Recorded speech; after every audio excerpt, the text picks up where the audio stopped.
The examination room door opened, and everything Walter Engstrom thought he knew about his life ended in a single breath. Marguerite. She stood frozen in the doorway. The patient file in her hands trembled once and then went still. 10 years had passed since he last saw her face. 10 years since he watched her walk out of their apartment and disappear so completely that no amount of money or investigators could find her. She had cut her hair. Silver threads now wove through the dark waves that once fell past her shoulders. She wore a white coat over simple clothing. A stethoscope draped around her neck like jewelry. The decade had not diminished her. If anything, it had refined her into something sharper and more formidable than the woman he remembered. Mr. Engstrom. Her voice carried no warmth. No recognition beyond the clinical. I see my office failed to note our prior acquaintance. I can refer you to a colleague if you prefer. Margot. Her name came out like a confession. Dr. Delacroix. She moved to her desk and sat with rigid precision.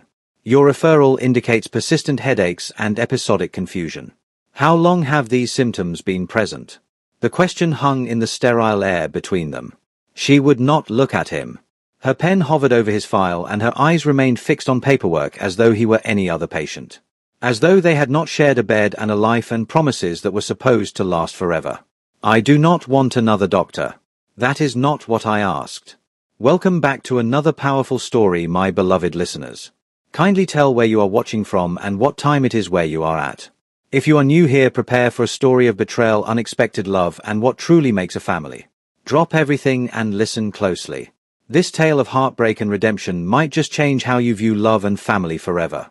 Walter sat in the patient chair and watched the woman he had once loved with everything he had reduce him to a file number and a list of symptoms. Her questions came steadily. Family history, prior conditions, medications, lifestyle factors. She examined him with impersonal efficiency. Reflexes, pupil response, coordination tests. Her hands were careful and clinical and utterly devoid of any recognition that they had once touched him with tenderness. When she finished, she returned to her desk and made notes in silence. I will order imaging. MRI with contrast. We will schedule follow-up once results are available. Margot, please. We need to talk. We need to do nothing except address your medical condition. She looked up and he flinched at the ice in her gaze. I am your physician today. Either you tell me about your symptoms, or I will refer you to one of my colleagues. Choose quickly. I have other patients waiting. The dismissal was complete. He had been processed through the machinery of her professionalism and stripped of all prior identity. He should have expected nothing else. The door burst open before he could respond. Mama, I finished the chapter and Mr. Brennan says I can have the good markers if you say it is okay and oh. A boy stopped mid-stride. He was perhaps 9 years old and carried a thick book under one arm. His school clothes were slightly rumpled from sitting too long. His hair was dark like his mother's. His chin was Walter's. His nose was Walter's. And his eyes. Those grey-blue eyes. The particular shade that relatives had always called Engstrom eyes passed through generations like an inheritance. Those eyes stared at Walter with open curiosity. Gabriel. Marguerite's voice cracked for the first time since she had entered the room. I told you to wait in the staff room. I know, but the chapter was about the brain and I wanted to tell you about the axons. The boy's gaze shifted between his mother and the stranger sitting in the patient chair. Is he a patient? Time crystallized into that single moment. Walter could not breathe. He could not think. He could not do anything except stare at this child who carried his face reconstructed in miniature. His gestures reflected back through decades of separation. The boy tilted his head exactly the way Walter did when studying a problem. A movement his own mother had photographed and catalogued and teased him about throughout his childhood. Gabriel, please wait outside. But, Mama. Now. The boy retreated and cast one final curious glance before the door closed behind him. The silence he left was suffocating. Walter's hands shook so badly he had to grip the arms of the chair to keep them still. His voice came out fractured and barely recognizable as his own. When? How? That is my son.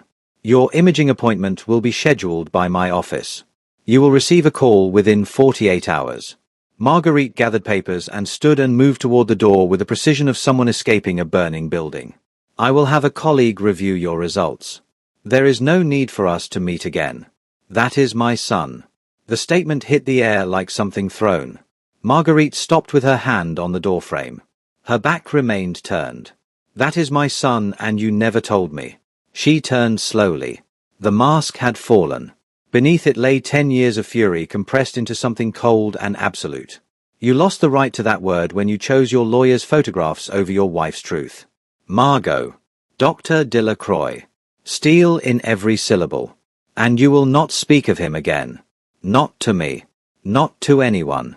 He does not know your name. He does not know you exist.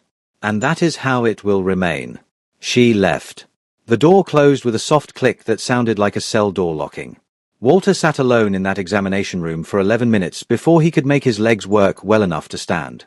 He walked through corridors that seemed to stretch forever. Past nurses who did not know his world had just collapsed. Past patients with ordinary problems and ordinary lives. He reached his car in the underground parking garage and sat behind the wheel without starting the engine. He had a son. A boy named Gabriel who read books about the brain and wanted good markers and had eyes exactly like his own.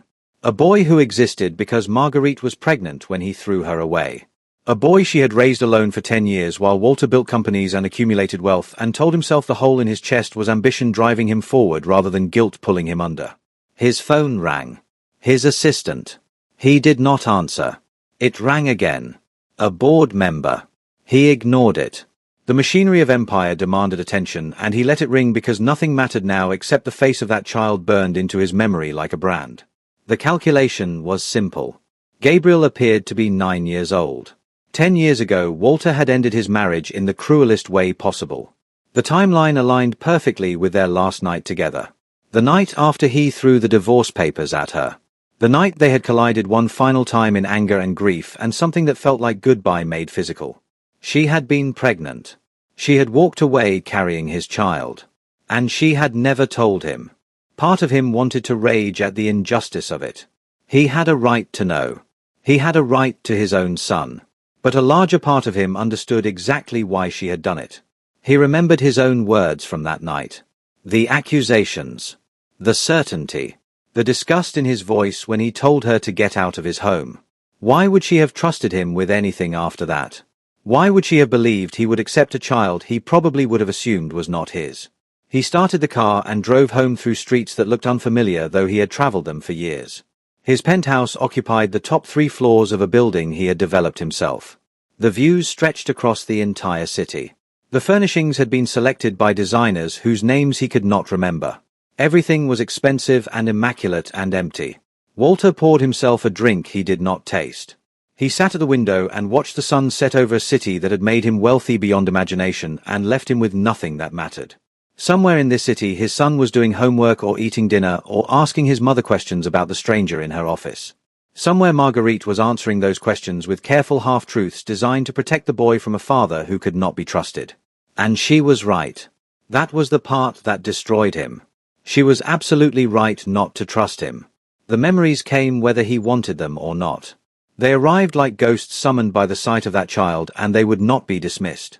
10 years ago, Walter Engström was 43 years old and building an empire. His company had grown from a basement prototype into something worth hundreds of millions. Expansion was coming. International markets were opening. He worked 18-hour days and came home to a wife who was working nearly as hard. Marguerite was a neurology resident then. 28 years old. Brilliant in ways that intimidated him. Beautiful in ways that made him feel like the luckiest man alive. They had met at a fundraiser for the hospital where she was training. He had been captivated by the way she argued with a donor twice her age about research funding. She had been captivated by his willingness to listen and learn. Their courtship was swift. Their wedding was small.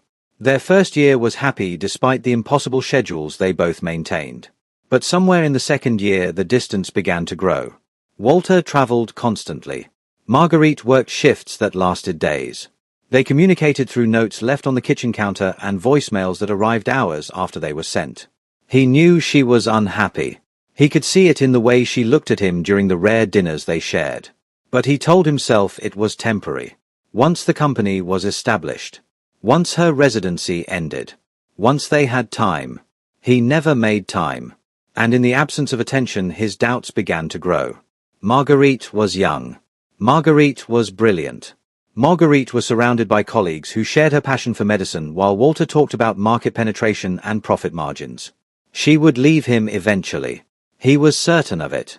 The only question was when.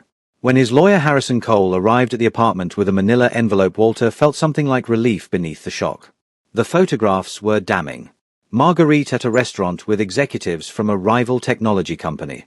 Marguerite passing documents across a table. Marguerite in what appeared to be intimate conversation with men he did not recognize. She is selling your research. Harrison's voice was grave. The investigator has been tracking her for 3 weeks. These meetings have been happening regularly. That is impossible. I wish it were. Harrison spread more photographs across the dining table. The men she is meeting with are executives at Thornton Industries. Your direct competitor. Whatever she has been giving them has allowed them to anticipate your moves for months. The failed acquisition last quarter. The contract you lost in Singapore. It all traces back to leaked information. Walter stared at the photographs. His wife's face smiled up at him from a dozen different angles. She looked happy in these images. Animated. Engaged. The way she used to look at him before the distance grew too wide. Marguerite came home 3 hours later.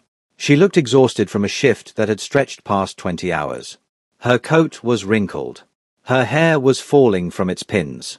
She smiled when she saw him, and the smile faded when she saw what was spread across the table. What is this? You tell me. Walter. I do not understand. Those are photographs of me, but I do not. I know what you have been doing. He heard his own voice as though from a great distance. Cold and controlled and absolutely certain. Meeting with Thornton Industries. Selling them information about my company. How long has this been going on? What? That is insane. Those are professional conferences. Job interviews. I have been looking for positions because you are never here and I need something that. Job interviews. He laughed and the sound was bitter and broken. With my direct competitor. With the same company that has been anticipating every move I make for the past year. Walter, please listen to me. I have listened enough. He picked up the envelope and threw it at her feet. Photographs scattered across the floor. My lawyer has documented everything. Corporate espionage. Betrayal of confidential information. I could have you prosecuted, but I would rather just be done with you. Marguerite's face cycled through confusion to recognition to something that looked like devastation. She understood now what he thought she was. She understood what he believed.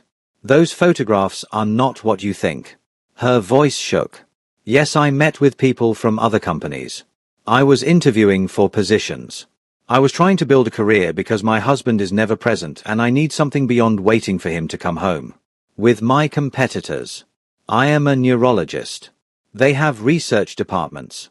Medical technology divisions. I was not selling anything. I do not even have access to your confidential information. The timeline says otherwise. What timeline? What are you talking about? Every meeting documented here corresponds with a leak of sensitive information. He pointed to dates scrawled on the back of photographs. My lawyer has done the research. The pattern is clear. Your lawyer. Marguerite stared at him. You hired investigators to follow me. You built a case against me. And you never once thought to simply ask. Would you have told me the truth? The truth. The truth is that I love you. The truth is that I have been miserable and lonely and trying to find meaning in a marriage where my husband treats me like furniture. The truth is that those meetings were me trying to have a life beyond waiting for you. Walter wanted to believe her. Some part of him recognized the sincerity in her voice. But a larger part had already made its decision. The evidence was clear. The pattern was obvious. And beneath all of it was the relief he did not want to examine. The relief of having an excuse to end something that required more work than he wanted to give. I want a divorce. The words landed like physical blows. Marguerite staggered backward and caught herself on the edge of the table. Walter. I have had the papers drawn up. He gestured to a folder that sat beside the scattered photographs. Sign them. Take whatever money you need to start over. But I want you out of this apartment tonight. You cannot be serious. I have never been more serious about anything. Marguerite picked up the folder with shaking hands. She opened it and read the first page and the second. Her face was pale and her eyes were bright with tears she refused to shed. I am your wife. We made vows. Vows you broke when you sold me out to my competitors. I did not do that. The evidence says otherwise. Evidence can be manufactured. Walter, please. Look at me. She stepped toward him and he stepped back. I swear to you on everything I have ever believed in that I did not betray you. Those meetings were innocent.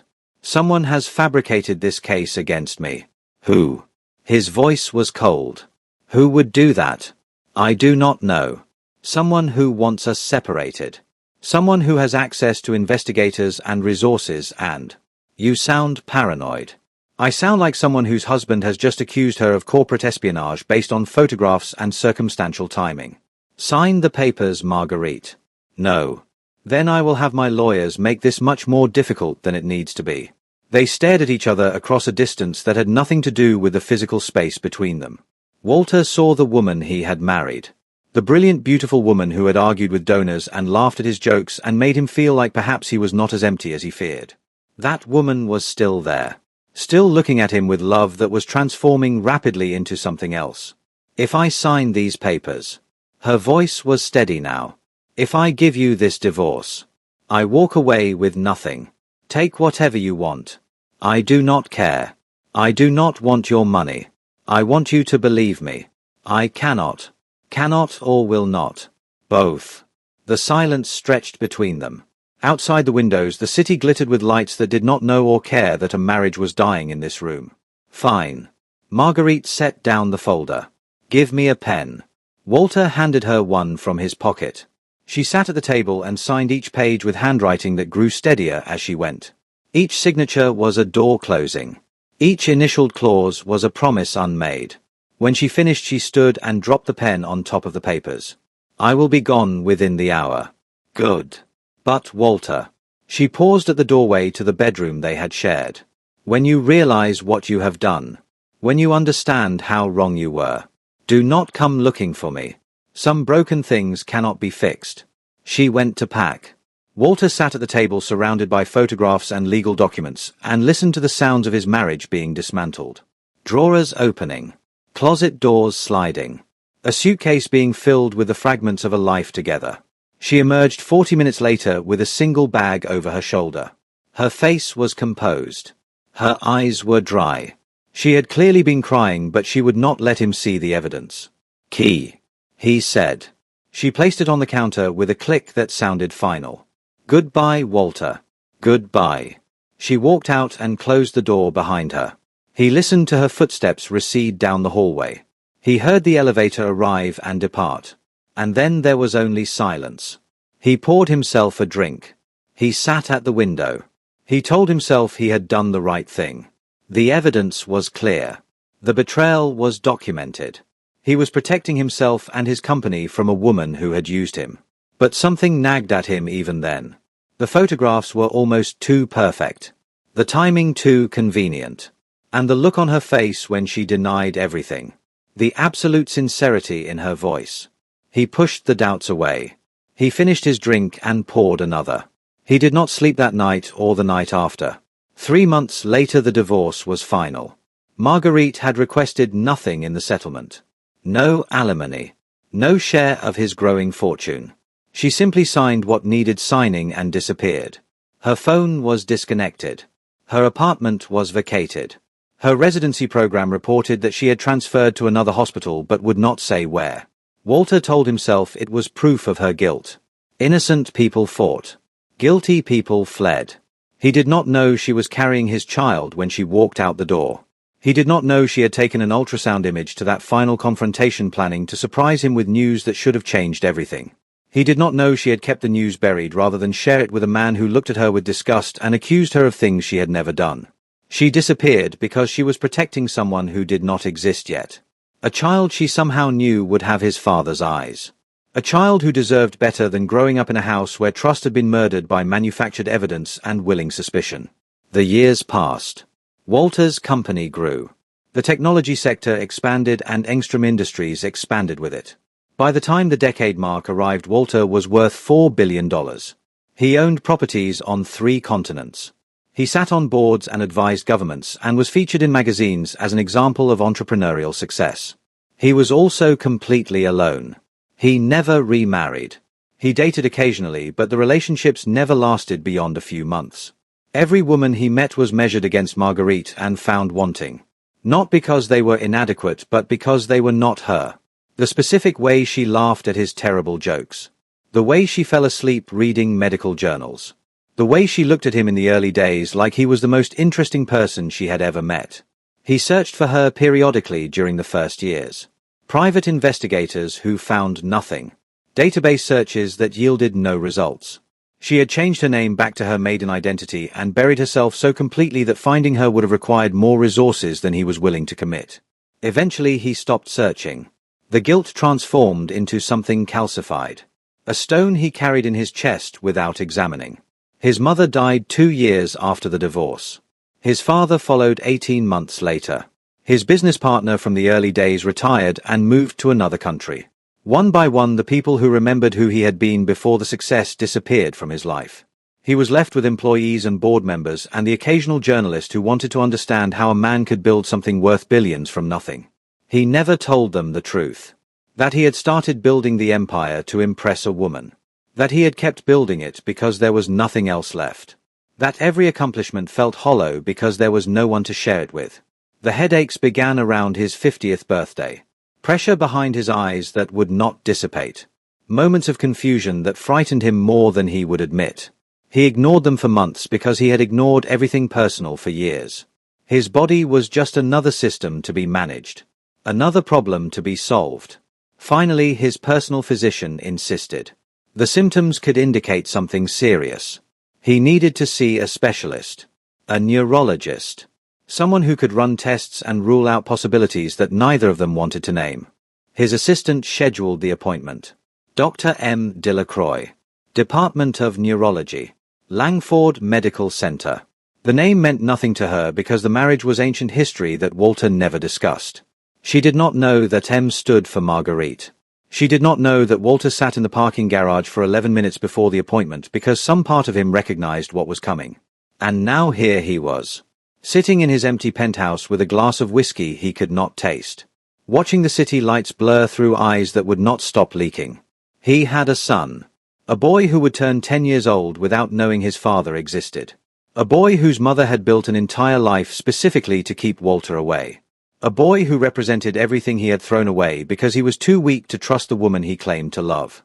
The investigation files were still in his lawyer's office. Harrison Cole had moved into estate planning years ago, but he kept meticulous records. Walter could request the documents. He could examine the photographs again with fresh eyes. He could look for the cracks that had nagged at him a decade ago and that he had been too eager to ignore. But what would that change? Even if the evidence was manufactured. Even if Marguerite had been completely innocent. He had chosen to believe lies because they were easier than truth. He had welcomed the excuse to end a marriage that required more work than he wanted to give. The person who commissioned the fabrication was secondary to the person who accepted it without question. That person was him. That failure was his. And no amount of money or regret could undo what he had done. His phone buzzed. A text from an unknown number. Stop sitting in hospital parking lots. If I see you again, I will call the police. He stared at the message for a long time. Then he typed back. I just want to understand. Please. The response came 12 minutes later. There is nothing to understand. You made your choice. Live with it. Walter set down the phone. He finished his drink. He went to bed knowing he would not sleep. In a small apartment across the city, Marguerite Delacroix stood at her kitchen window and watched the same city lights Walter was watching. Gabriel was asleep in his room surrounded by books about the brain and sketches of neurons. He had asked about the man in her office. The man with eyes like his. She had deflected. Told him the patient had recognized her from a conference. Told him the awkwardness was nothing important. Told him everything except the truth. But Gabriel was too smart. He had always been too smart. He would research and question and eventually piece together the puzzle she had spent 10 years hiding. The box was in her closet. The one she never opened except on the hardest nights.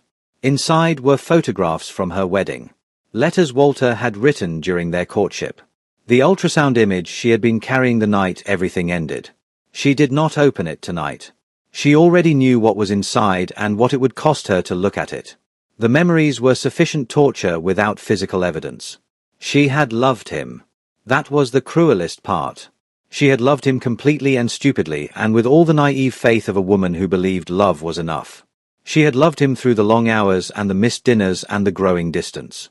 She had loved him even as she interviewed for other positions because she needed something beyond waiting for a man who was never there. And he had thrown it all away. Not because she had done something wrong, but because believing lies was easier than believing her. The pregnancy was discovered 2 weeks after she left. She was already in another state by then. Already reconstructing herself into someone new. The positive test was a complication she had not anticipated, and then a gift she had not known she needed. Gabriel gave her purpose beyond survival. Gabriel gave her something to protect. Gabriel gave her a reason to become the woman she had never known she could be. She raised him alone. Through residency and fellowship and the long climb to the position she now held. Through sleepless nights and impossible schedules and the constant weight of being the only parent. She had done it because there was no other option. Because the man who should have been there had chosen suspicion over faith. And now he was back. Sitting in her examination room with his headaches and his regret and his claims of wanting to understand. She did not believe him. She had stopped believing in Walter Engstrom a decade ago, and she had no intention of starting again. He could hire lawyers and make threats and throw money at the problem. She had documentation of 10 years of single parenting. She had records of every milestone reached without his involvement. No court in the world would grant him access to a child he had abandoned before birth. But Gabriel was asking questions. Gabriel had seen the stranger with matching eyes. Gabriel was too smart to accept her deflections forever. The reckoning was coming. She could feel it gathering like a storm on the horizon. Everything she had built to protect her son from disappointment was about to be tested. She went to bed without sleeping. In the morning she would go to work and see patients and pretend that nothing had changed. She would sign off on Walter's test results without looking at them. She would refer him to a colleague and close the door on whatever pathetic reconciliation he was hoping for. And when Gabriel asked his questions again, she would find a way to answer them without destroying the peace they had built together. Some broken things cannot be fixed. She had told Walter that a decade ago, and she still believed it. The weeks that followed were a careful negotiation between what Walter wanted and what Marguerite would allow. He stopped parking outside her clinic. He stopped the amateur surveillance that had prompted her warning. But he did not stop thinking about Gabriel. He could not stop thinking about Gabriel. The boy's face haunted his dreams. Those grey-blue eyes looking at him with curiosity and without recognition. The way he tilted his head. The way he carried that book like it contained secrets too important to set aside. Every gesture was familiar. Every expression was an echo of something Walter saw in his own mirror. He established a trust fund. Anonymous contributions that would be available to Gabriel when he turned 18 regardless of whether Walter was ever allowed into his life. He wrote a letter explaining everything. His failures. His regret. His hope that someday the boy might understand what his father could not forgive in himself. He gave the letter to his lawyer with instructions for delivery if anything ever happened to him. And then he tried to wait. Waiting had never been his strength. He had built an empire through relentless action. Problems were solved by application of resources and willpower. Obstacles were overcome through determination and force. But this was different. This was a woman who owed him nothing and a child who did not know he existed. No amount of money could purchase what he wanted. No amount of determination could force a door that Marguerite had locked against him. He requested a meeting through formal channels. Patient follow-up. Medical questions requiring clarification. Marguerite refused. He requested again. Refused again. On his third attempt she agreed to 15 minutes. Medical discussion only. He arrived at her office with arguments prepared and watched them evaporate the moment he saw her face. She looked exhausted. Dark circles beneath her eyes. Tension in her shoulders. Something was wrong and he could not ask what because they were no longer people who shared concerns. I want to meet him. The words came out before he could stop them. Gabriel. Our son. No. Margot, please. You do not have the right to ask me for anything. You have never had that right. She sat behind her desk like a queen defending territory. I raised him alone. Through midnight fevers and first days of school and every question about why he does not have what other children have. I did that. Not you. And I will not let you disrupt the life I built because you suddenly feel remorse. He deserves to know his father. He deserves a father who would have believed his mother. Who would have fought for his family instead of discarding them. She stood and he realized the meeting was already ending. You are not that man. You never were. I could become him. Give me the chance to prove. No. Final and absolute. This conversation is over. Do not contact my office again. She left before he could respond. He sat in the empty room and listened to the silence and knew that he had failed again. The weeks continued to pass. Walter stepped back from his company. His attention had fragmented beyond repair. Board members expressed concern. His assistant rescheduled meetings he forgot entirely. The empire he had built felt suddenly irrelevant. A monument constructed to fill emptiness that only widened as the walls rose higher. He began sending flowers. Not roses. Carnations. The flower associated with Gabriel's birth month. He had looked it up. He sent them weekly. No notes. No demands. Just the flower. Marguerite threw the first one away. She threw the second and the third. But her secretary reported that the fourth had been placed in a vase on her desk before being moved to a cabinet. Something was shifting. The wall was not crumbling, but it was perhaps developing cracks. And then the phone call came. Harrison Cole. His lawyer from the divorce. A man Walter had not spoken to in years. His voice carried the particular hesitation of someone delivering news they dreaded. I thought you should know. Before you hear it somewhere else. Walter waited. The evidence I presented during your divorce proceedings. The photographs. The documentation. Harrison paused. It was fabricated. All of it. The words entered Walter's consciousness slowly. Like water seeping through stone. I received a confession this week. From an old colleague who passed away recently. He left instructions for disclosure. The material was commissioned by one of your early investors. Victor Ashworth. He wanted your marriage dissolved before you expanded internationally. He saw your wife as a liability. Walter said nothing. He could not speak. He could not breathe. Ashworth hired professionals to stage the photographs. To manufacture the timeline. To create a case convincing enough that you would believe it without question. Harrison's voice broke. I apologize for my role in this.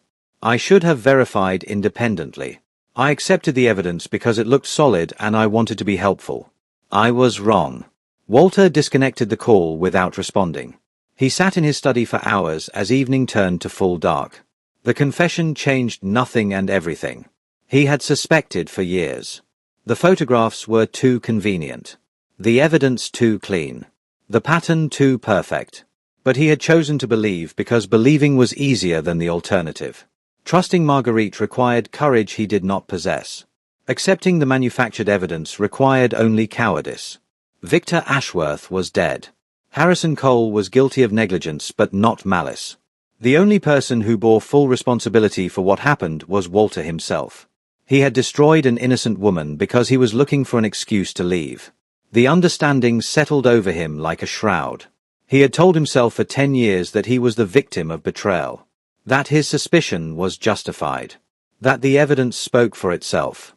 But the evidence was a lie commissioned by a man who saw profit in destruction. And Walter had embraced that lie because it gave him permission to do what he already wanted. End a marriage that required work he did not want to do.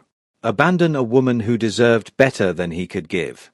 Protect himself from the vulnerability of loving someone who might eventually leave.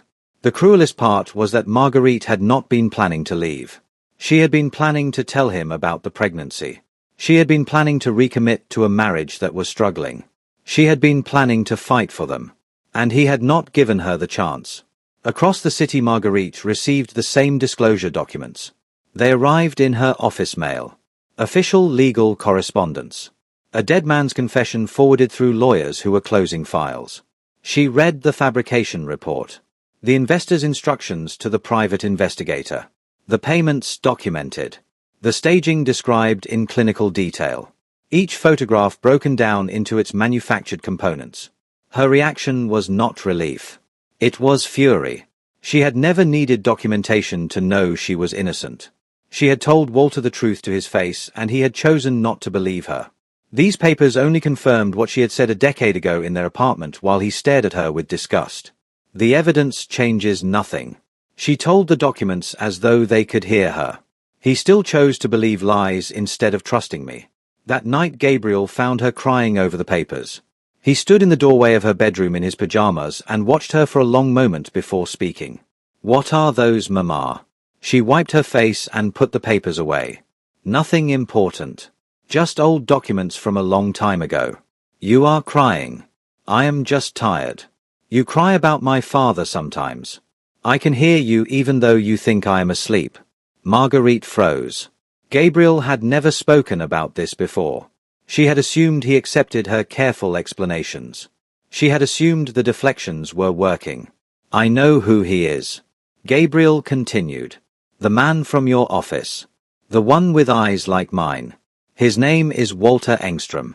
I looked him up." "Gabriel. He is a billionaire. He built a company. There are lots of articles about him, but none of them mention a family." The boy moved to sit beside her on the bed. "Why did he leave? Why does he not know about me?" The question she had dreaded for 9 years finally arriving. And she was too exhausted and too raw to offer anything except the truth. "He did not leave. I left. Because he accused me of something terrible that I did not do. And I decided you deserved better than a father who could not trust your mother." Gabriel processed this with the seriousness that characterized everything he did. The papers say he was tricked. Someone lied to him. He chose to believe the lies. He chose suspicion over faith. People make mistakes. Gabriel's voice was small but certain. "You always say that. Do you not believe it?" "I believe it. But some mistakes have consequences that cannot be undone." "But he knows about me now. I saw his face in your office. He recognized me. He wants to know me." Marguerite closed her eyes. Her son was too smart, too perceptive, too determined to find answers to questions she wanted to leave buried. Maybe he does. But wanting something does not mean you deserve it. He hurt me, Gabriel. Badly. And I spent 10 years making sure he could never hurt you the same way. But what if he has changed? What if he is sorry? Sorry does not fix the years I raised you alone. Sorry does not give you back the father you should have had. Sorry is just a word. Gabriel was quiet for a long moment. When he spoke again, his voice was barely a whisper. "I have his eyes, Mama. Everyone can see it. Do I not get to decide if I want to know where they came from?" The question broke something in Marguerite's carefully constructed walls. She pulled her son close and held him while tears fell into his hair. "I do not know," she admitted. "I do not know what the right thing is anymore."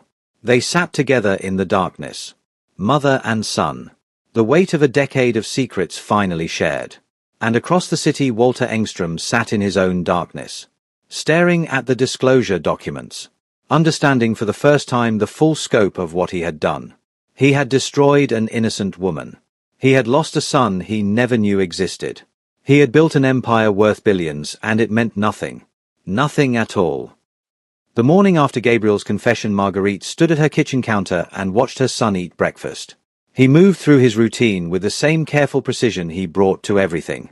Cereal measured into bowl. Milk poured to exactly the right level. Spoon held properly. Book propped against the sugar jar so he could read while he ate. He had his father's habits. She had always known this, but now the knowledge carried weight it had not carried before. Every gesture was inherited from a man Gabriel had never met. Every expression was an echo of someone whose absence had shaped their entire lives. "Mama." Gabriel did not look up from his book. "I have been thinking." "About what?" "About what you said last night. About mistakes and consequences." He turned a page with deliberate care. "You tell your patients that brains can rewire themselves after damage. That the neural pathways can find new routes when old ones are blocked. That is different. Is it?" He looked up now, and his grey-blue eyes held the particular intensity that always reminded her of Walter at his most focused. "You always say the brain is the most adaptable organ in the body. That it can recover from things that should be permanent. Why would families be different? Marguerite set down her coffee cup. She did not have an answer that would satisfy him. She did not have an answer that satisfied herself. I'm not saying we have to be a family. Gabriel continued. I am saying I want to meet him. Just once. Just to see if my eyes really came from him and if he is as sad as he looked in your office. He looked sad to you. He looked like someone who lost something important and just realized it was gone. The observation was too perceptive for a 9-year-old. But Gabriel had always seen things other children missed. He noticed patterns and connections and emotional undercurrents that adults tried to hide. It was a gift that made him remarkable and a burden that made him lonely. I will think about it. Marguerite finally said. That is what you say when you mean no. That is what I say when I mean I need time. Gabriel nodded slowly. He returned to his book, but she could see he was not really reading. His mind was elsewhere. Calculating. Planning. Preparing arguments she would eventually have to address. She drove him to school in silence. Watched him walk through the front doors with his backpack and his book and his questions about a father he had never known. Then she drove to the hospital and sat in the parking garage for 11 minutes before she could make herself go inside. The carnation was waiting on her desk when she arrived. This week's flower in its usual spot. No note. No demand. Just the persistent reminder that Walter Engström had not given up. She picked it up and studied the petals. Pink tinged with white. The exact shade of the blanket Gabriel had been wrapped in when she brought him home from the hospital. She wondered if that was intentional. She wondered if Walter had researched such details the way he researched everything else. She put the flower in water and got to work. The days passed with a particular heaviness of unresolved things. Gabriel did not bring up his father again, but she could feel the questions accumulating behind his silence. He was building a case. Gathering evidence. Preparing for a conversation she was not ready to have. Walter maintained his distance. No more parking lot surveillance. No more formal meeting requests through her office. Just the weekly flower and the silence that somehow felt louder than any demand. She found herself thinking about him at odd moments. During surgery, when her hands moved through procedures she could perform in her sleep. During consultations, when patients described symptoms that reminded her of his headaches. During the long drives home when the city lights blurred past and exhaustion made her defenses weak. She had loved him once. That was the part she could not escape no matter how hard she tried. She had loved him with the complete and terrifying vulnerability of someone who believed love was enough to overcome anything. And he had taken that love and crushed it with manufactured evidence and willing suspicion. But Gabriel was right. People made mistakes. Brains rewired themselves. Neural pathways found new routes when old ones were blocked. The question was whether she believed that applied to hearts as well. 2 weeks after their midnight conversation, Gabriel came to her with a proposal. I want to write him a letter. Marguerite looked up from the patient files she was reviewing at the kitchen table. Gabriel stood in the doorway with a notebook in his hands and determination in his eyes. What kind of letter? A letter introducing myself. Explaining who I am and what I want to know. He moved closer and set the notebook on the table. I have already drafted it. Do you want to read it? She should have said no. She should have shut down this line of inquiry before it went any further. But Gabriel was looking at her with such hope and such carefully contained fear that she could not refuse. The letter was 3 pages long, written in his precise handwriting with occasional crossed-out words where he had changed his mind. Dear Mr. Engström, I know you are my biological father. I have known for several weeks now. I found photographs in my mother's closet and I researched your name online. I look like you. We have the same eyes and the same chin and the same way of tilting our heads when we are thinking. I am 9 years old. I like science, especially neurology, because that is what my mother does. I read a lot. I am good at math but not very good at sports. I do not have many friends because other children think I am strange. I do not think I am strange. I think I am just different. My mother told me you made a mistake a long time ago. She told me you believed something false about her and that is why you are not in my life. I understand that mistakes have consequences. I also understand that people can change. My mother teaches me that brains are adaptable. That damage can be repaired if you give the system time and the right conditions. I would like to know if you have changed. I would like to know if you think about me. I would like to know if you are sorry not just for what you did to my mother but for all the years you missed with me. I am not asking you to be my father. I already have a mother who is both parents to me. I am asking you to be someone I can know. Someone who can answer questions about where I came from. Someone who might understand why I am the way I am. If you want to meet me, please write back. If you do not want to meet me, please write back anyway so I know. Waiting without answers is harder than knowing the truth. Sincerely, Gabriel Delacroix. Marguerite read the letter 3 times. Each reading broke something new inside her chest. Her son had written to a stranger asking to be known. Her son had articulated with devastating clarity the loneliness of growing up without a father. Her son had done what she could not bring herself to do. He had opened a door she had spent 10 years keeping locked. This is very well written. She finally managed. Thank you. Will you send it for me? Gabriel, I do not know if this is a good idea. I know you do not. That is why I am asking you to trust me instead of protecting me. The words landed like a physical blow. Trust. The thing she had lost. The thing she had been denied. The thing she was now being asked to extend to a 9-year-old who wanted to know his father. What if he disappoints you? What if he is not what you hope? Then I will know. Gabriel's voice was steady. And knowing is better than wondering. Marguerite stared at her son. This boy who had her stubbornness and Walter's analytical mind. This child who saw the world with clarity that sometimes frightened her. This person she had created and raised and protected from every threat she could identify. She could not protect him from this. She could only walk beside him while he discovered for himself whether Walter Engström was worth knowing. I will send it. She heard herself say. But I have conditions. Gabriel's face lit up. What conditions? If he responds and wants to meet you, it will be supervised. I will be present for any interaction. And if at any point you feel uncomfortable or want to leave, we leave immediately. No questions. No guilt. Agreed. And Gabriel. She reached across the table and took his hand. If he hurts you. If he disappoints you. If he proves that he has not changed. I need you to tell me. I need you to let me help you process whatever happens. I will, Mama. Gabriel squeezed her hand. Thank you for trusting me. She did not trust him.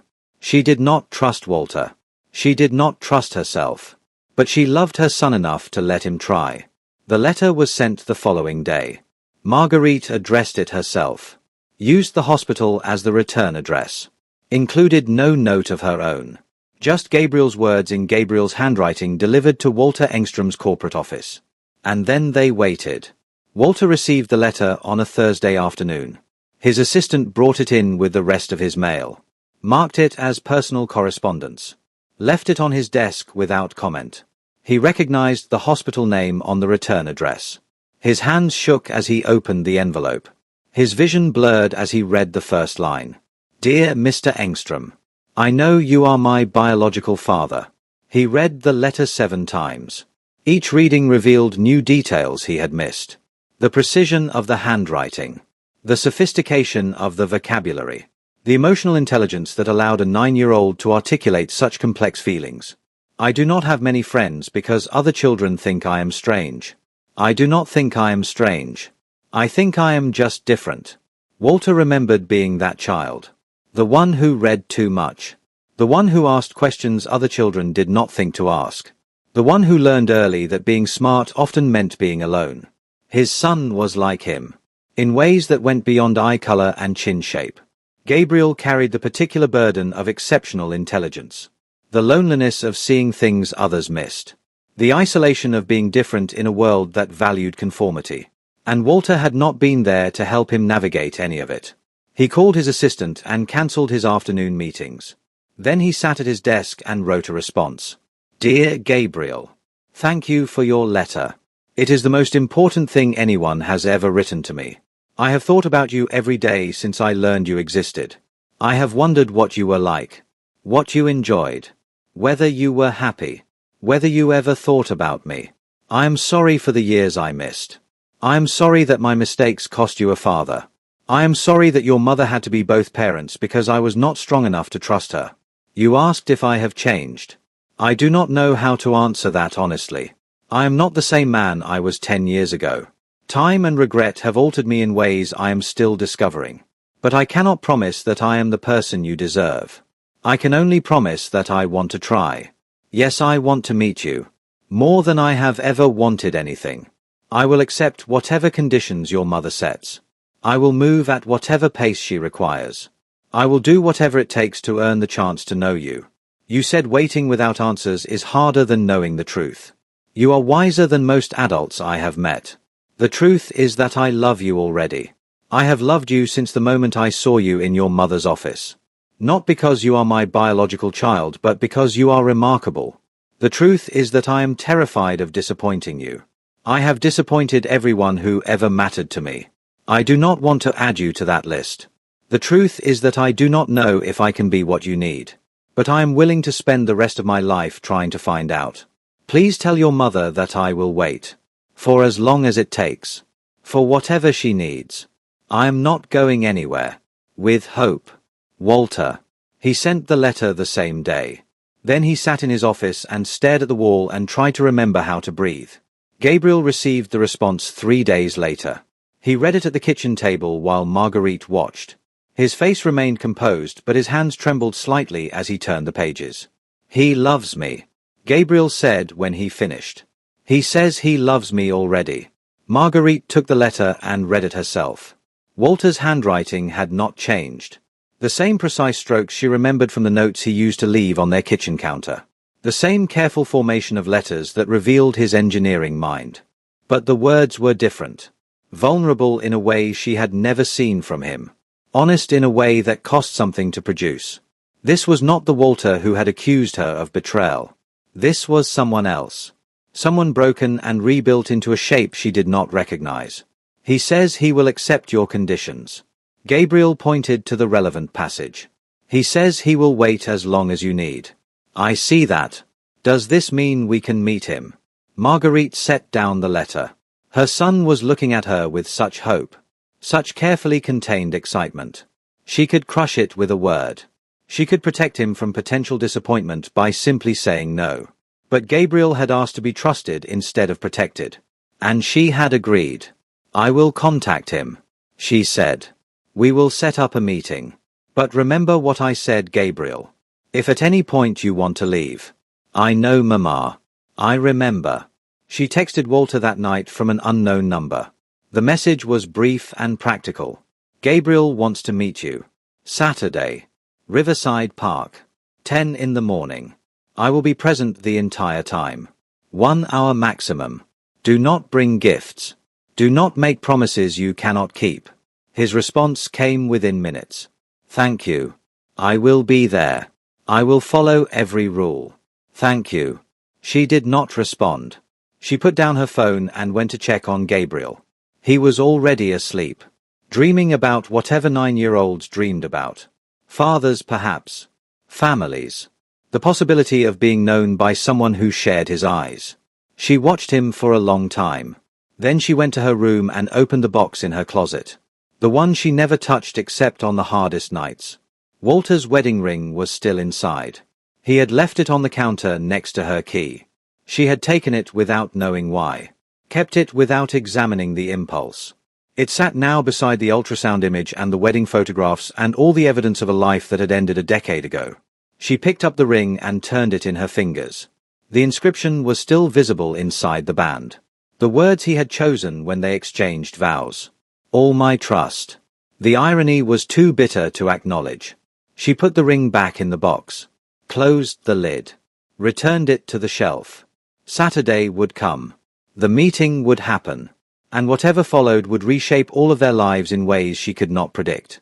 She went to bed and did not sleep. Saturday morning arrived with autumn sunshine too bright for the weight in Walter's chest. He reached the park an hour early. Sat on the designated bench. Checked his watch every 30 seconds. He had dressed carefully. Casual but not too casual. Approachable but not desperate. He had rehearsed conversations in his head. Prepared answers to questions Gabriel might ask. Practiced appearing calm when everything inside him was screaming. A car pulled into the parking lot at precisely 10 o'clock. Through the windshield he could see them.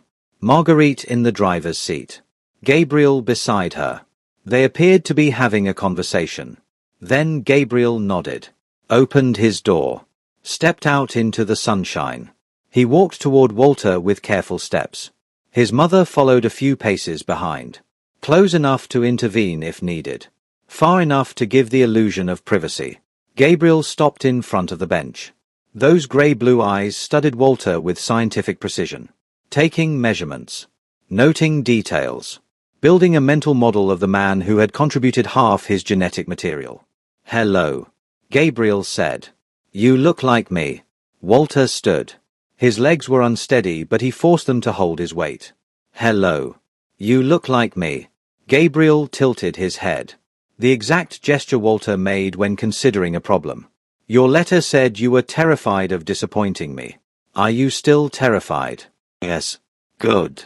Gabriel nodded once. "That means you care. People who do not care are never terrified." Marguerite moved closer. Her face was carefully neutral, but Walter could see the tension in her shoulders, the readiness to end this at any moment. "I am Marguerite," she said, as if they were meeting for the first time. "Gabriel's mother. I know who you are." Walter kept his voice steady. "Thank you for allowing this." "I did not allow it. Gabriel asked for it. I simply did not refuse." The distinction was clear. She was not granting permission. She was not extending forgiveness. She was stepping aside because her son had requested something she could not justify denying. "Can we walk?" Gabriel asked. "Sitting makes me nervous." They walked. The path wound through the park past playgrounds and picnic areas and other families enjoying the autumn morning. Gabriel positioned himself between his parents. Marguerite on his left, Walter on his right. A family in formation, if not in truth. "Tell me about yourself," Gabriel said. "The articles online only describe your work. I want to know other things." "What kind of things? What do you like to read? What music do you listen to? Do you have any pets? What is your favorite food?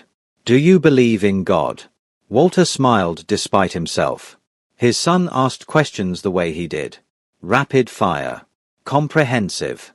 Designed to extract maximum information in minimum time. "I read mostly non-fiction. History and science and biography. I listen to classical music when I am working and jazz when I am not. I do not have any pets. My favorite food is the pasta my mother used to make before she died. And I used to believe in God. Now I am not sure." "Why are you not sure?" "Because I have seen too many good people suffer while terrible people prosper. It makes me question whether there is any justice in the universe." Gabriel considered this. "My mother says justice is something humans create, not something that exists naturally." "Your mother is probably right about that. She is usually right about most things." Gabriel looked up at him. "Except when she is too stubborn to see what is in front of her." Marguerite made a small sound but did not interrupt. "Can I ask you something personal?" Gabriel continued. "Anything. Why did you believe those photographs? The ones that were fabricated. My mother said you chose suspicion over trust. I want to understand why." Walter stopped walking. This was the question he had dreaded. The one he had rehearsed answers for. But none of his prepared responses felt adequate. "Because I was afraid," he finally said. "I loved your mother very much, but I was always waiting for her to leave me. When the photographs appeared, they confirmed what I already expected. It was easier to believe I was right to be suspicious than to trust that I might be wrong." "That does not make sense." Gabriel frowned. "If you loved her, why would you expect her to leave?" "Because everyone I loved before her did leave. My parents, friends, partners. I learned early that love was not permanent. That people stayed until they found something better. And your mother was so brilliant and so beautiful that I could not believe she would stay with me forever. So you pushed her away before she could leave on her own." "Yes." "That is very sad." "Yes, it is." Gabriel resumed walking. Walter and Marguerite fell into step beside him. "Did you love her?" Gabriel asked. "Really love her? Not just the idea of her. I loved her more than I have ever loved anything. Before or since." "Then why was trust so difficult?" "Because love and trust are not the same thing. Walter struggled to find words that would make sense to a 9-year-old. Love is a feeling. Trust is a choice. I had the feeling, but I could not make the choice. I kept waiting for evidence that I was right to be afraid instead of believing what your mother told me was true. Gabriel nodded slowly. That is very stupid. Yes, it was. Have you learned to trust now? I do not know. Walter considered the question honestly. I want to believe that I have changed. But I have not been tested. I have not had anyone in my life to trust since your mother left. Gabriel looked at Marguerite. Then back at Walter. Maybe you could learn. With practice. Like a skill that gets stronger the more you use it. Maybe. They walked in silence for several minutes. Past a pond where ducks were swimming. Past a group of children playing on swings. Past an elderly couple sitting together on a bench holding hands. That is what I want, Gabriel said suddenly, pointing at the elderly couple. Someone to hold hands with when I am old. Someone who stays. Walter felt something crack open inside his chest. That is what everyone wants. He managed. Did you want that with my mother? Yes. Do you still want that? The question was too direct. Too loaded with implications Walter was not prepared to address. Marguerite had gone very still beside them. I want whatever your mother is willing to give. Walter chose his words carefully. Which right now is the chance to know you. That is enough. That is more than enough.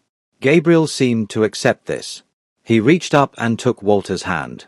The gesture was unexpected and overwhelming. Walter's fingers closed around his son's smaller hand and he felt tears burning behind his eyes. Your hands are bigger than mine, Gabriel observed. But they feel the same. What do you mean? The way they hold. The pressure. My mother says you can tell a lot about people from how they hold hands. Whether they grip too tight or not tight enough. Whether they are present or distracted. How am I doing? You are holding too tight.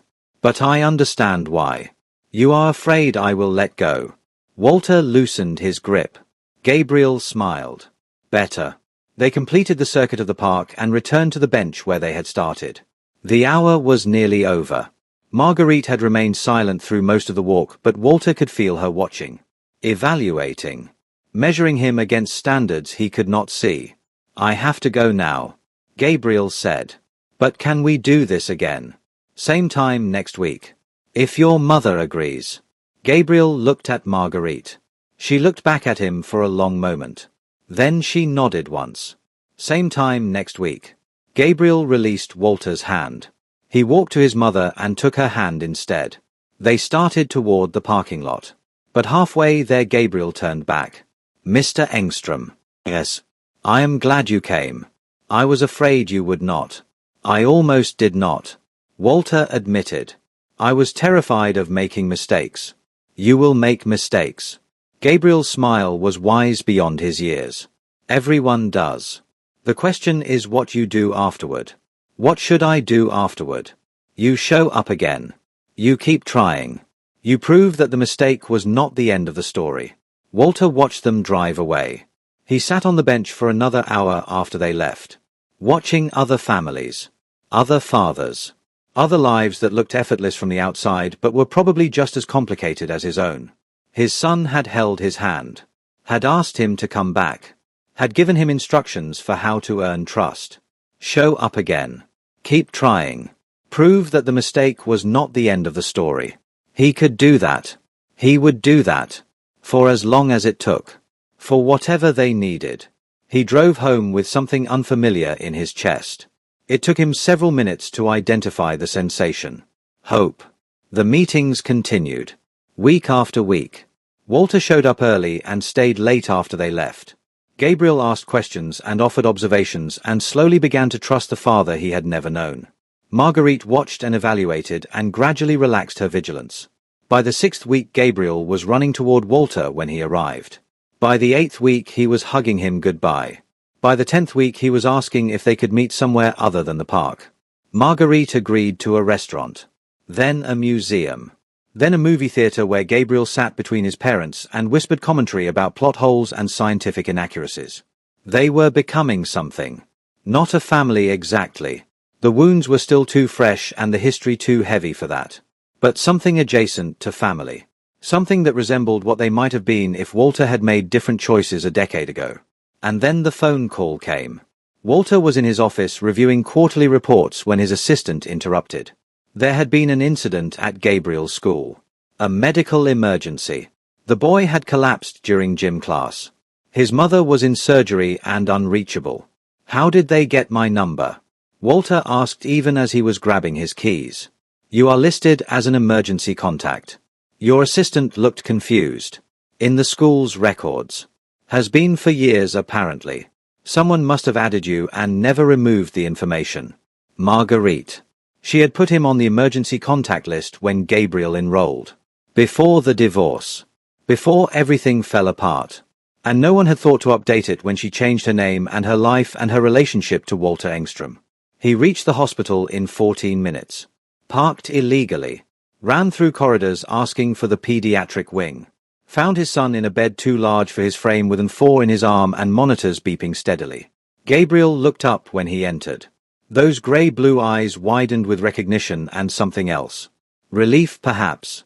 Or hope. You came. Gabriel's voice was weak but steady.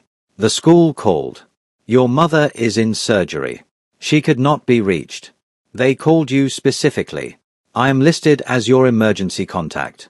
Gabriel smiled despite the obvious discomfort. My mother must have put that there before I was born. Before everything happened. Probably. Walter sat in the chair beside the bed. He reached for Gabriel's hand and the boy grasped it without hesitation. What happened? I got dizzy during gym. Then I could not see properly. Then I woke up here. Has this happened before? Sometimes I get headaches. Gabriel admitted. And sometimes I feel strange. Like the world is tilting. But I never told Mama because she worries enough already. You should have told her. I know. Gabriel's eyes were wet now. I was scared.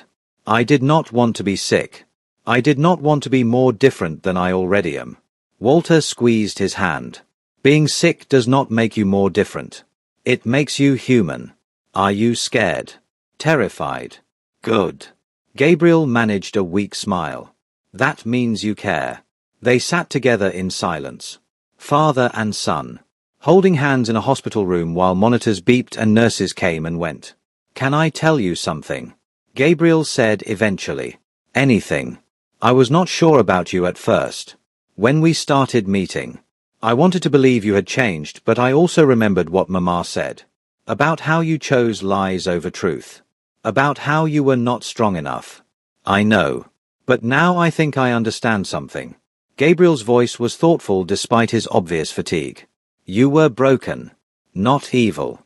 Not bad. Just broken. And broken things can be repaired if someone gives them the right conditions and enough time. Who told you that? Mama. She says it about brains all the time. How they can rewire themselves after damage. How neural pathways find new routes when old ones are blocked. She believes it about her patients. I think she could believe it about you too. If you gave her a reason. Walter did not know what to say. His son was offering him something precious. A path forward. A possibility of redemption that extended beyond their relationship to the woman who still haunted every corner of his life. I will try. He finally managed. I will keep trying. I know. Gabriel squeezed his hand. That is why I am telling you. Because I believe you now. The door opened. Marguerite stood in the entrance. Still in surgical scrubs. Her face pale with fear. Her eyes finding Gabriel first and then moving to Walter and their joined hands. What happened? Her voice was barely controlled. How did you know to come here? The school called. I was listed as emergency contact. That is not possible. I changed all the records when we... She stopped. Understanding dawning. The records from before Gabriel was born. The information she had entered when she enrolled in prenatal classes and hospital programs, and all the systems that would eventually track their son's life. Gabriel. She moved to the bed. Her hands checking monitors and 4 lines with professional efficiency. How are you feeling? Better now. Gabriel held his mother's hand with one hand and his father's with the other. You are both here. Yes. She looked at Walter across the bed. Something shifting in her expression. We are both here. The doctor came and explained the situation. Gabriel had experienced a vasovagal episode. A temporary drop in heart rate and blood pressure that caused the fainting.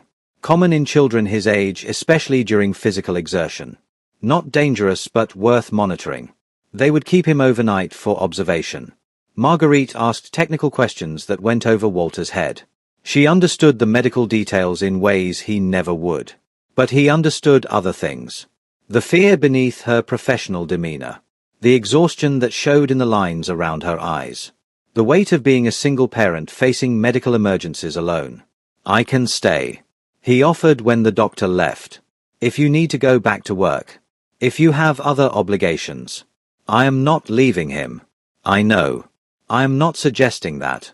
I am suggesting that you do not have to do this alone. Marguerite stared at him. Whatever she saw in his face made something in her expression soften. You came when they called. Of course I came. You did not have to. You could have told them to reach someone else. You could have said it was not your responsibility. He is my son. How could I not come? The words hung in the air between them. Gabriel looked from one parent to the other with obvious interest. You said that. Gabriel observed. My son. Not my biological child. Not Gabriel. My son. Walter realized he was right. The language had shifted without his noticing. Somewhere in the weeks of park visits and restaurant dinners and movie theaters, Gabriel had stopped being an abstract concept and become something more immediate. More real. More his. I suppose I did. Marguerite sat down in the chair on the opposite side of the bed. She still held Gabriel's hand. The three of them formed a triangle connected by touch and tension and something that might have been the beginning of trust. You have been showing up, she said quietly. Every week. Without fail. Without excuses. I told you I would. People say many things. They do not always mean them. I meant it. Gabriel fell asleep while they were talking. The sedation from the medical evaluation pulling him under. His hands went slack in theirs, but neither parent moved away. He told me about your lectures. Marguerite said after a while. The ones you give him about history and science and everything else he asks about. He asks a lot of questions. He always has. She almost smiled. He gets that from you. Walter did not know how to respond. She was offering something. A connection between himself and their son that acknowledged his contribution. His influence. His place in the genetic lottery that had created this remarkable child. He asked me once if you were happy. Marguerite continued. Before everything happened. I told him you were the happiest I had ever been. Were you? Yes. Her voice was very quiet. I was also the saddest I have ever been. Both at the same time. Loving you was like that. Joy and pain so tangled together I could never separate them. I am sorry. I know you are. I have known for a while now. But sorry does not fix what was broken. No. It does not. They sat in silence while their son slept. The hospital noises filtered through the closed door. Pages for doctors. Footsteps in hallways. The ordinary sounds of a place where lives began and ended and everything in between. Gabriel wants us to be a family. Marguerite said eventually. He does not say it directly, but I can see it in the way he watches us together. I know. It is not that simple. I know that too. She looked at him across the bed. Her eyes were the same deep brown he remembered. The same eyes that had looked at him with love and then with devastation and then with nothing at all. Why did you believe those photographs? She asked. Really? Not the answer you gave Gabriel about fear and expectation. The real reason. Walter considered the question. He had asked himself the same thing 1,000 times. Had never found an answer that felt complete. Because I was looking for an excuse. He finally admitted. To leave before you could leave me. To protect myself from a pain I was convinced was coming. The photographs gave me permission to do what I was already planning to do. You were planning to leave me. Not consciously. Not with intention. But yes. I think part of me was always preparing for the end. And when the evidence appeared, I welcomed it. I did not question it because I did not want to question it. That is the most honest thing you have ever said to me. I know. It is also the hardest. Marguerite was quiet for a long moment. When she spoke again, her voice was different. Softer. Less guarded. I thought about you every day. After I left, I told myself it was anger. That I was reviewing the evidence of your betrayal. Keeping my fury fresh. But it was not just anger. What was it? Grief. For the life we should have had. For the family Gabriel should have known. For the man I thought you were before I learned who you really were. I am trying to become that man now. I know you are. And that terrifies me more than anything. Why? Because if you succeed, if you prove that you can be trusted, that you can show up, that you can be the father Gabriel deserves, then I have to reconsider everything I believed about you for the past 10 years. Would that be so terrible? Yes. She wiped at her eyes with her free hand. Because it would mean I was wrong to keep him from you. It would mean I deprived my son of a father out of anger and fear. It would mean I did the same thing you did. Chose protection over trust. Suspicion over faith. You were protecting him. I was protecting myself. She met his eyes directly, using him as the excuse. Just like you used those photographs. The parallel was devastating. Walter had never seen it before. Marguerite's decision to hide Gabriel was a mirror of his decision to believe the lies. Both of them choosing comfortable certainty over terrifying vulnerability. Both of them sacrificing their family on the altar of self-protection. We are quite a pair, he said quietly. We are disasters. She agreed. Complete and total disasters. But Gabriel is not. No. Something in her expression shifted. He is the best thing either of us ever did. The only good thing to come out of our wreckage. Then maybe we owe it to him to try. Try what? To be better. To do what he suggested. Show up. Keep trying. Prove that the mistakes were not the end of the story. Marguerite looked at their sleeping son. Then back at Walter. I do not know if I can forgive you, she said. I do not know if I can trust you again. But I am willing to try. If that makes any sense. It makes perfect sense. This will not be easy. I know. You will have to earn everything. Every moment. Every privilege. I will not give you anything you have not worked for. I would not want you to. She almost smiled. Then something beeped on one of the monitors and she was on her feet checking readings and adjusting settings and being the doctor she had trained herself to become. Walter watched her work. She was still the most competent person he had ever known.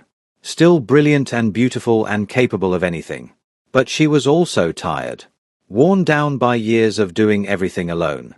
Carrying weights that should have been shared. Let me help, he said when she returned to her seat. Help with what? With everything. With Gabriel. With the practical things. The impossible hours. The constant juggling.